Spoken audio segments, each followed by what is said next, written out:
Israel के राष्ट्रपति Benjamin Netanyahu की टेंशन, उनकी परेशानी दोगुनी होने जा रही है क्योंकि अब अमेरिका का सबसे बड़ा दुश्मन चीन इस महायुद्ध में कूद गया है। इजरायल हार जाए इसके लिए चीन ने एक बहुत ही बड़ा कदम उठाया। यह ऐसा कदम है जिसके आगे अमेरिका भी मजबूर नजर आने लगा है।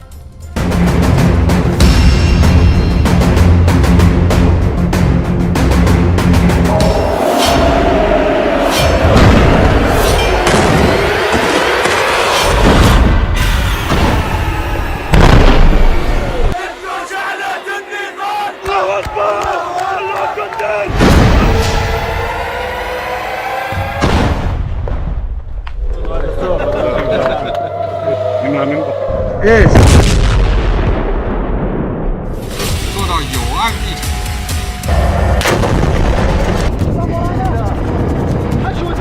7 अक्टूबर के बाद से गाजा में जिसने हाथ डाला है उसने अपना हाथ जलाया है।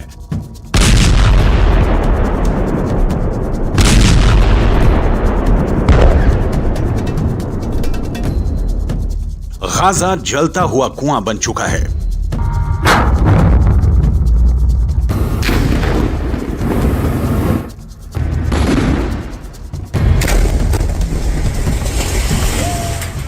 जो गिरेगा खत्म हो जाएगा, क्योंकि इजरायल को जिसने भी अब तक रोकने की कोशिश की उसको नेतन्याहू ने सिर्फ एक जवाब दिया, जब तक हमास खत्म नहीं हो जाता तब तक युद्ध जारी रहेगा।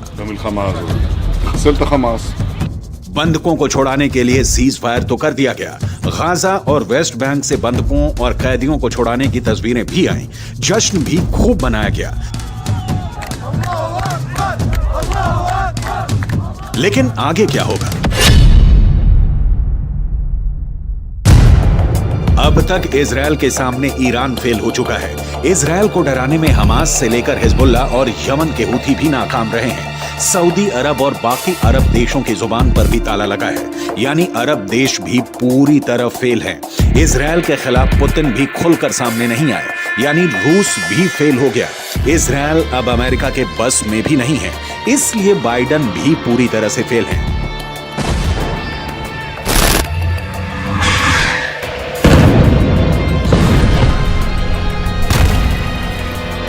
ऐसे में इजरायल को कौन रोकेगा? इजरायल को कौन टोकेगा? गाजा पर फिर बमबारी होगी, इसकी पूरी गारंटी है। ऐसे में इजरायल के युद्ध को कौन खत्म करेगा? कौन इजरायल से टक्कर लेगा? कौन है जिसमें इतनी हिम्मत है कि वो इजरायल से सीधे टकरा जाए? तो इसका एक जवाब आया है।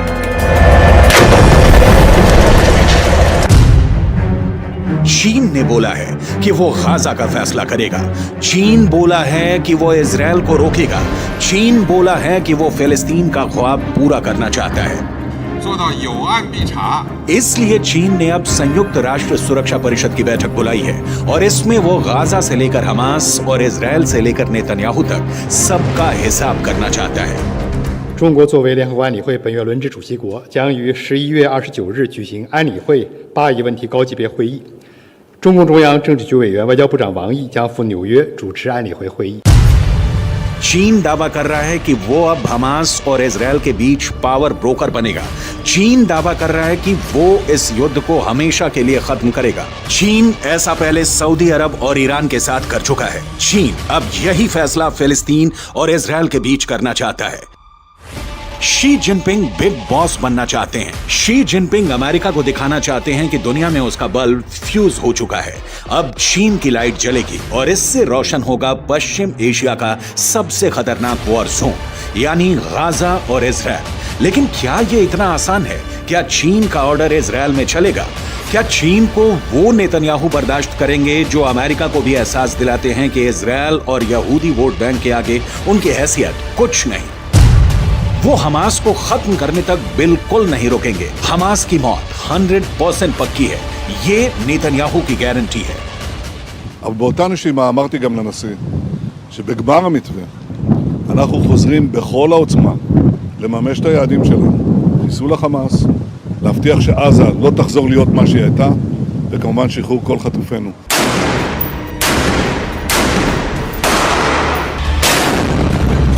गाजा को मिट्टी में मिलाने की मुहिम तेज होगी, ये बात नेतन्याहू ने साफ कर दी है।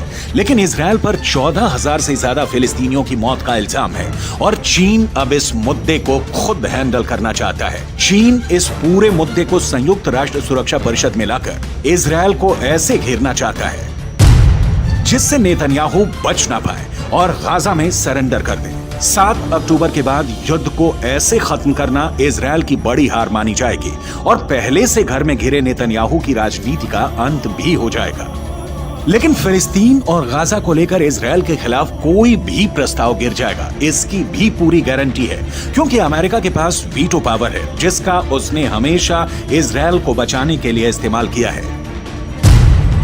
अब तक संयुक्त राष्ट्र में फिलिस्तीन के मुद्दे पर 36 बार प्रस्ताव लाया गया है। इसमें अमेरिका ने 34 में वीटो करके इजरायल को बचाया है। 7 अक्टूबर के बाद भी 2 प्रस्ताव आए हैं और इसमें भी अमेरिका ने इजरायल को बचाने का काम किया है।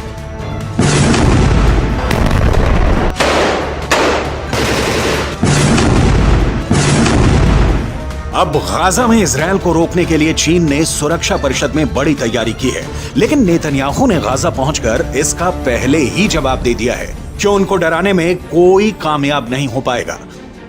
צהריים הלוחמים הגיבורים שלנו. אנחנו עושים כל מאמץ להחזיר את חטופינו ובסופו של דבר נחזיר את כולם. יש לנו 3 יעדים במלחמה הזאת. לחסל את החמאס, להחזיר את כל חטופינו ולהבטיח שעזה לא תחזור להיות איום למדינת ישראל.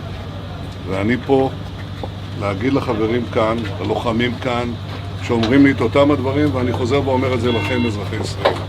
אנחנו ממשיכים עד הסוף, עד הניצחון. שום דבר לא יעצור אותנו.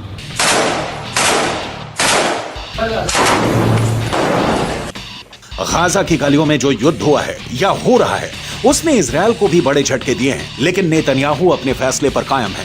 बंधकों को छुड़ाने वाले सीज फायर के बाद वो हमास पर 10 गुना तेज हमला करेगा। फिर हमास के पास न बचने का रास्ता होगा न भागने का। गाजा की गलियों में युद्ध के दौरान हमास ने भी बड़े बड़े दावे किए हैं।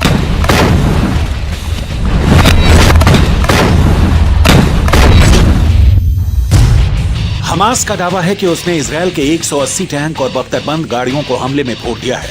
गाजा से लगातार ऐसी तस्वीरें आई हैं जिसमें इजरायली टैंक पर घात लगाकर हमले किए गए। इजरायल ने खुद माना कि अब तक ग्राउंड ऑपरेशन में उसके 70 से ज्यादा सैनिक मारे जा चुके हैं, 250 से ज्यादा सैनिक जख्मी हुए हैं।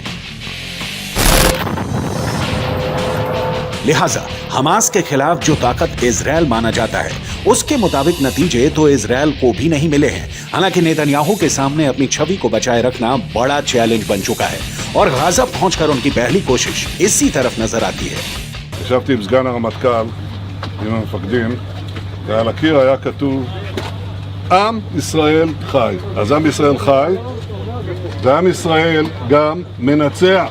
בזכותכם, בזכותכם. תודה לכם.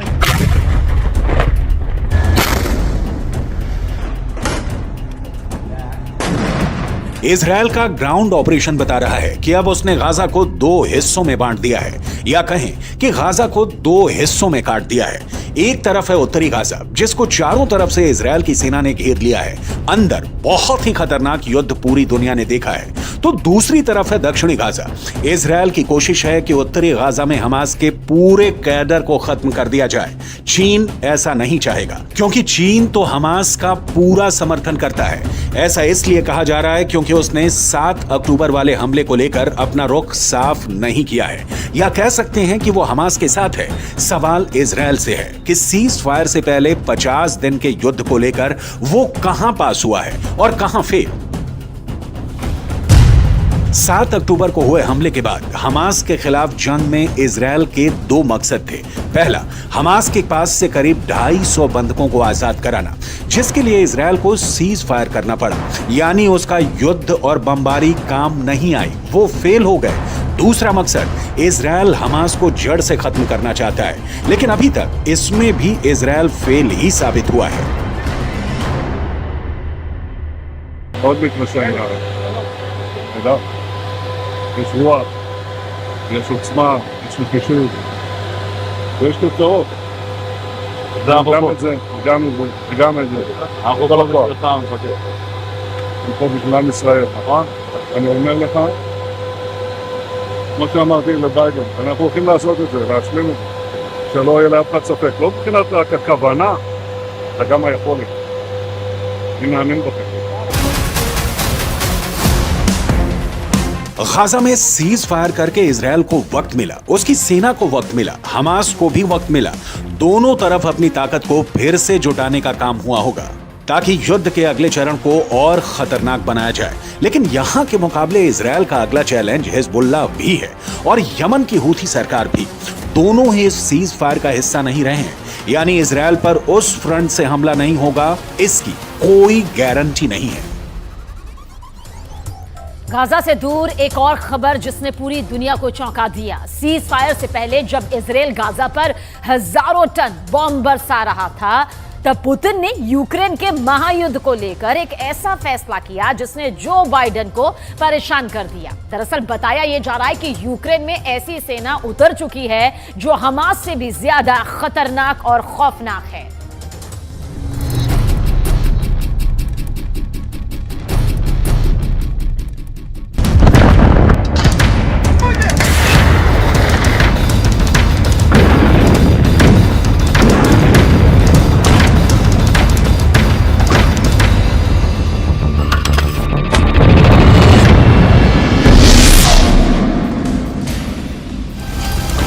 पुतिन ने युद्ध में अब ऐसे लड़ाकों को उतार दिया जो यूक्रेन के सैनिकों को जिंदा खा जाएंगे।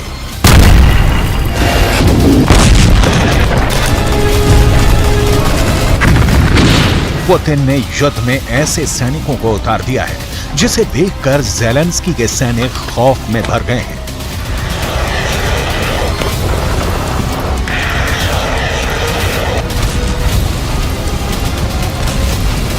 ज़ेलेंस्की के सैनिक पुतिन के सोल्जर से इतना घबरा गए हैं कि वो डर कर भाग रहे हैं।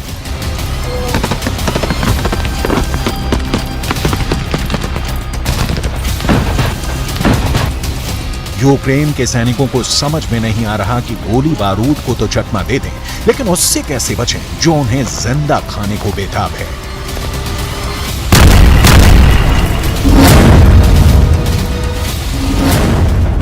पुतिन ने युद्ध में ऐसे नरभक्षी उतार दिए हैं जो ज़ेलेंस्की के सैनिकों के खून का प्यासा है।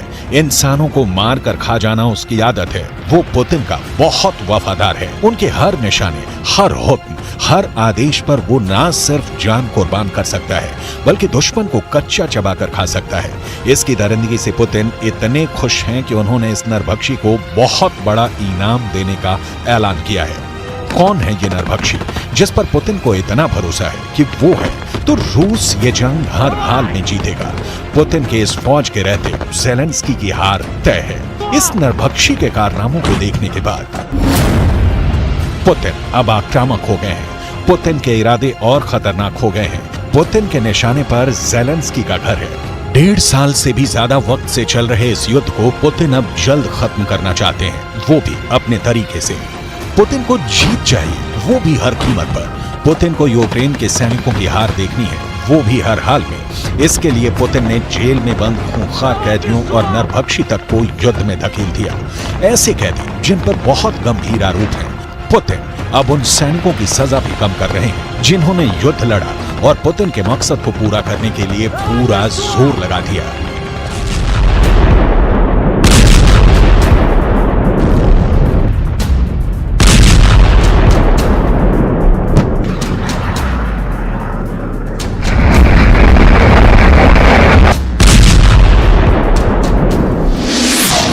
ये है रूस का खूंखार अपराधी डेनिस गोरिन, जिसकी सजा को पुतिन ने खत्म करने का फैसला किया है।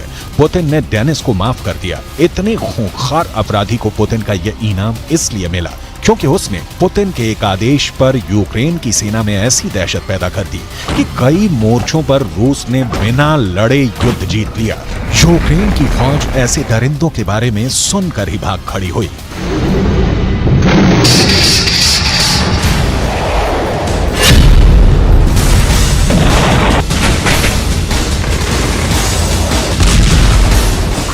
डेनिस गोरिन दरिंदा है, ये पुतिन को भी मालूम है। डेनिस गोरिन इंसानों को कच्चा खा जाता है, ये भी उनके कमांडरों को मालूम है। डेनिस गोरिन इंसान के मरने से पहले उसे खाना शुरू कर देता है। ये भी सब जानते हैं और इसी वजह से उसकी दहशत बहुत ज्यादा है। ऐसे खतरनाक अपराधी की सजा माफ करना कितना सही है, इस पर लंबी बहस हो रही है। लेकिन फिलहाल तो पुतिन को सिर्फ यूक्रेन चाहिए, चाहे वो डेनिस गोरिन गोली चलाकर उन्हें दे या फिर जेलेंस्की की फौज को जिंदा खाकर उनका मोर्चा साफ कर दे। पुतिन की सेना में डेनिस की तरह कई अपराधियों को शामिल किया गया और अब इसका नतीजा सामने है। रिपोर्ट है कि पुतिन ने अपनी नई फौज में 35,000 से ज्यादा अपराधियों को शामिल किया। ब्रिटिश मीडिया का दावा है कि इन अपराधियों में हत्यारे भी हैं, बलात्कारी भी हैं और यहां तक कि नरभक्षियों को भी इस फौज में शामिल कर लिया गया है। रिपोर्ट के मुताबिक मॉस्को की तरफ से ऑर्डर आया कि अगर ये 6 महीने तक लड़ते रहेंगे तो रूस इनकी सजा माफ कर देगा, या कहें कि इनको आगे की सजा से आजादी मिल जाएगी।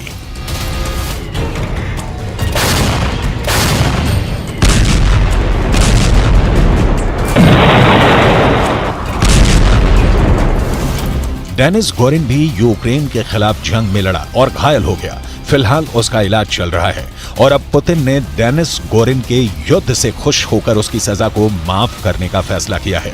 रूस के इस फैसले पर पूरी दुनिया में सवाल उठ रहे हैं। खुद रूस के लोगों में इसको लेकर बहस हो रही है कि क्या ऐसे खूंखार अपराधी की सजा को माफ किया जा सकता है और इससे समाज में क्या संदेश जाएगा। 44 साल के डेनिस गोरिन को रूस की अदालतों में 2 हत्याओं का दोषी ठहराया गया था। पहली बार डेनिस गोरिन ने 2002 में हत्या की और फिर मर्डर के बाद उसने उस व्यक्ति के अंगों को खाना शुरू कर दिया जिसकी उसने हत्या की थी। इस अपराध के लिए डेनिस गोरिन को रूस की अदालत ने 10 साल की सजा सुनाई, लेकिन अच्छे बर्ताव की वजह से डेनिस गोरिन को सजा पूरी होने से पहले ही छोड़ दिया ताकि वो अपनी बाकी की जिंदगी को बेहतर तरीके से गुजारेगा।